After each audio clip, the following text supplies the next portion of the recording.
All right, today we are going to make 5 ingredient and 1 being water flour tortillas with no yeast. I ordered a taco kit for hard and soft shells, and they substituted all crunchy shells, and I wanted some tortillas, so I'm going to make them. All right, we're going to start with 2.5 cups of all-purpose flour. This is a 1/2 cup scoop, so that will be 1/2 cup, 1 cup, 1.5, 2, and 2.5. Okay. To that, we're going to add 1 teaspoon of salt and 1.5 teaspoons of baking powder. Baking powder, 1/2.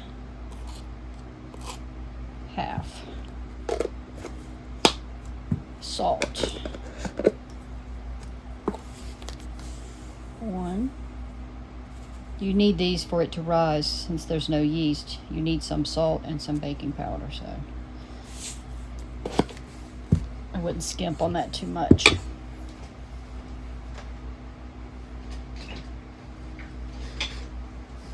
Got to have my utensil. Stir that up a bit. Now to this, we're going to add 3 tablespoons of either vegetable oil, which is what I have today, lard, or shortening. Butter, I'm not sure about. I do have butter and I debated on it, but since it didn't give me that as an option, I thought I would just stick with what it said. So we're going to do 3 tablespoons of oil.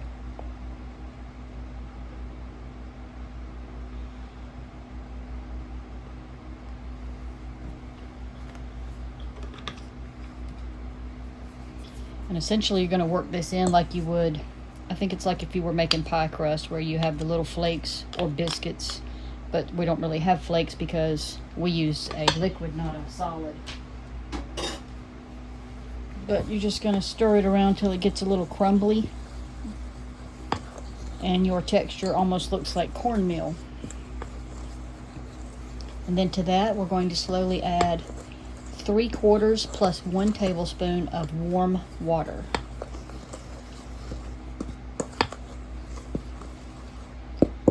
I already got the water out from my pitcher instead of tap water, so I microwaved it for 30 seconds. Alright, so we just have little balls around here, kind of where it's, you know, textured up from the oil. So now we're going to slowly add in our water.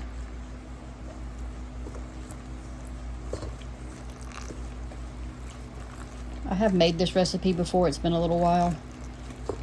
So, and I think if I recall, the hardest part is getting them rolled out flat enough. And then the first couple of ones you cook don't puff up like you would expect. And then, kind of like pancakes, the first one usually is kind of pale and doesn't really cook right, and then after that they cook really well.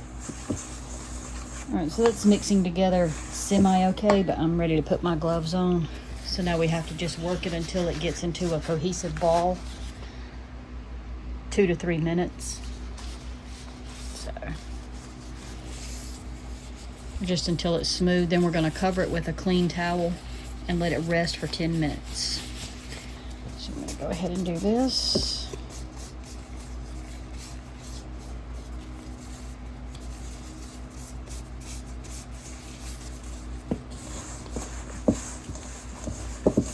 And see how I have all these loose crumbs in the bottom of the bowl? If they don't incorporate in, I'll add just a tiny bit more water just in case.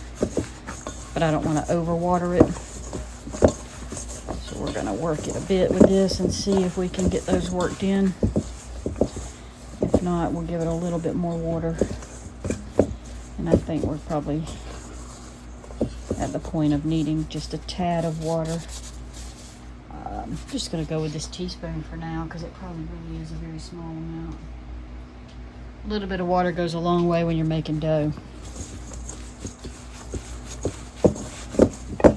And you think it won't come together, and then all of a sudden it just starts turning into this beautiful cohesive ball. And you're like, oh, okay, well that's great.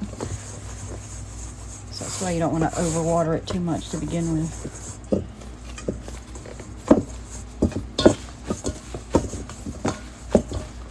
You just don't want it to be clumpy. Just want to make like a smooth ball. It also helps to release that gluten a bit by doing this. You don't have to knead it as much as you would for making bread, but you got to be able to work with it. So we want to make a smooth elastic ball. Still seems a little bit dry, but I think it will come together.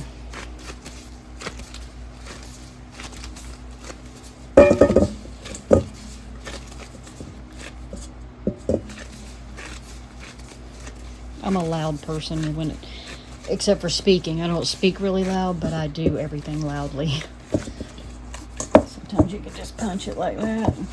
Use your palm. If you don't have enough space with your bowl, put it on a cutting board, or a lot of people use their countertops. I don't do that. No matter how much you clean it, I don't think a countertop is ever a great space to be rolling out dough.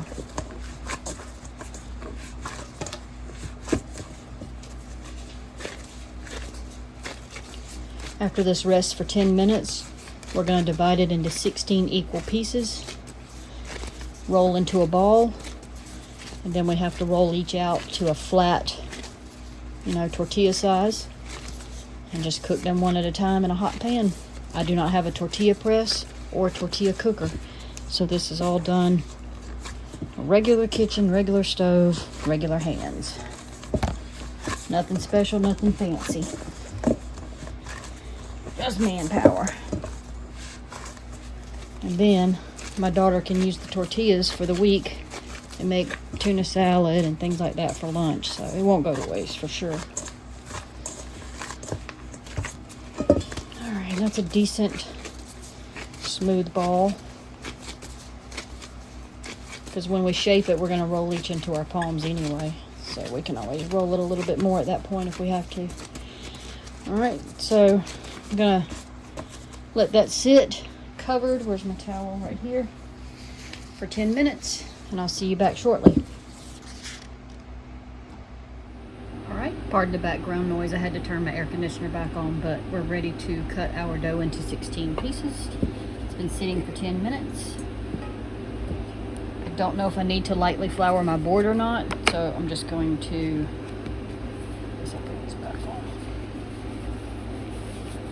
I don't think I need the gloves, but I'll put them back on.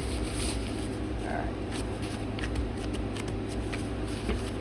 Yeah, it's not really going to stick, I don't think. Alright, so what I'm going to do is just cut it in half first.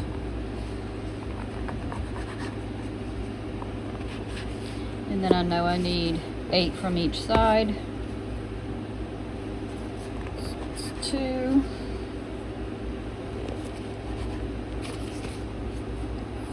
4, and then each one of these in half, or could essentially do it like this, either way, because there's always fatter at the end, but I guess I'll just do it this way.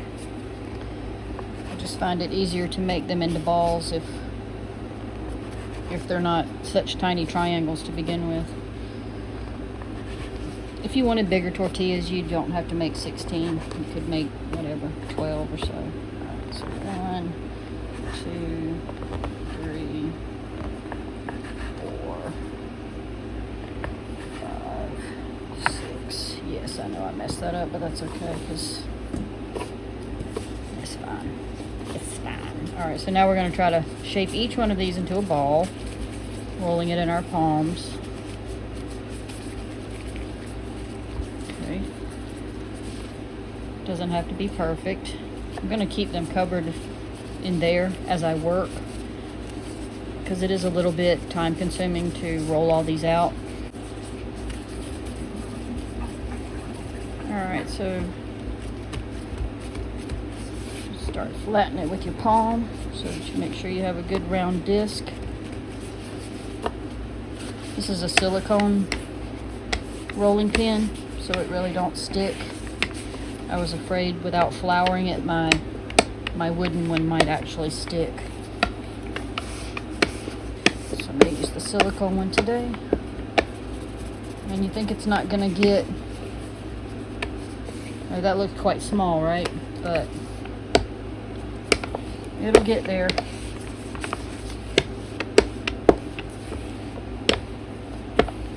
These will be small. I think if I would probably do maybe 12, not 16, so that they're a little bigger.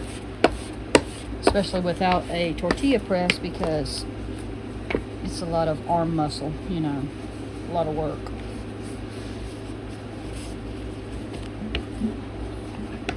I don't care if they're round or not for me today, so I'm going to keep them as round as possible, but I'm not going to be crazy about it. But a lot of times I make chicken shawarma on these homemade bread. Sometimes I make naan bread.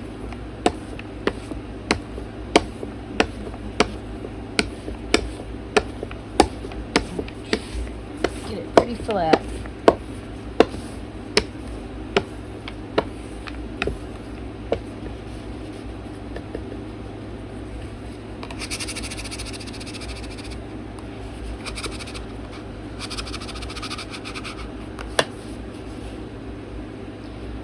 Alright, so that's one. So we're going to move over to the stove and start cooking them up. I'm going to roll a few more out first, and then I'll turn it back on at the stove. Alright, so I ended up with 14. I ended up putting a couple of my triangles together, and I have my pan heating up. I sprayed it with just a little bit of olive oil. You want it to start off really hot and stay fairly hot, but not smoky. These will stick together, so if you do stack them like I did, you might have to put a little flour in between. It took me 25 minutes to go ahead and roll out all of these.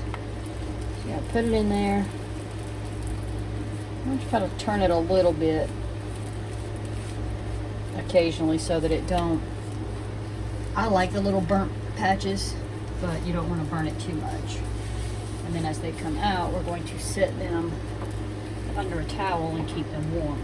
This pan is not on, so I can push it that way without causing a problem. Let's see it bubbling up a little bit. That's what it will do. You only cook it a few minutes on each side.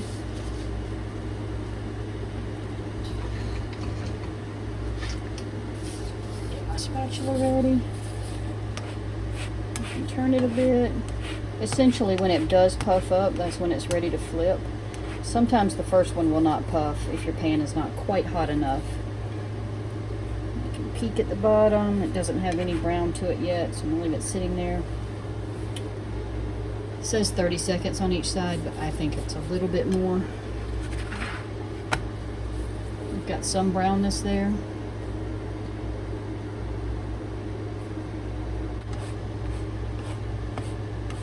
Sometimes they puff up and make the little pockets, and sometimes they don't. Let's see what it looks like. Okay, so first we'll go ahead and take that one out. I'm not going to re-oil my pan. It's really not necessary. You don't even have to oil it at all. Especially if you use like a cast iron. So now I kind of know why I roll them as I make them. So I put a couple of holes in that one by mistake, but it should still be alright. There might be actually too thin.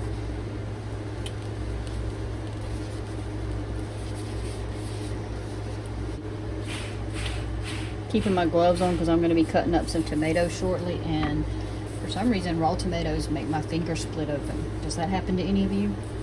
I can eat them fine and I like eating them, but touching them raw, I guess it's the acid, I don't know, but they just really, they cause these cracks to split open in my fingers that are extremely painful.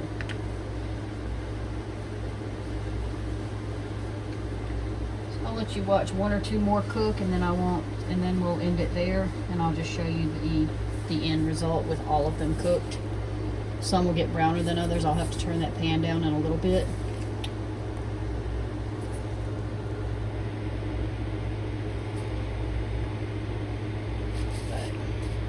But that's it. It's quite simple. Keep turning it up and down, kind of like with pancakes. It's an up and down process.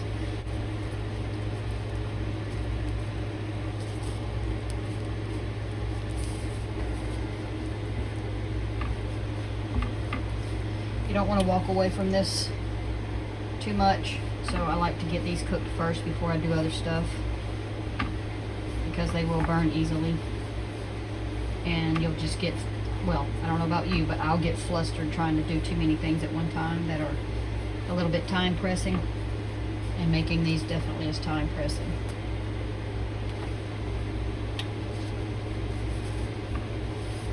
My daughter likes burnt spots, so I don't care if I do have a couple of darker ones, but overall I try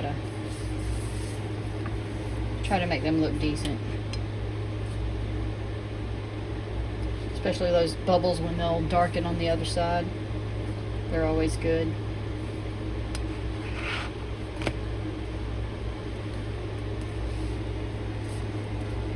And that is the process of just making a homemade tortilla. Turn this down just a little bit more.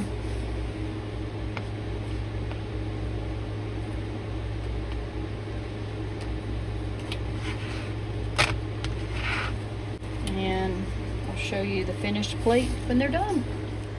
Remember I said how some will puff up a lot? This one really puffed up a lot. I like it when they do that. Of course it's going to flatten down once it comes out of the pan, but I just want to show you that.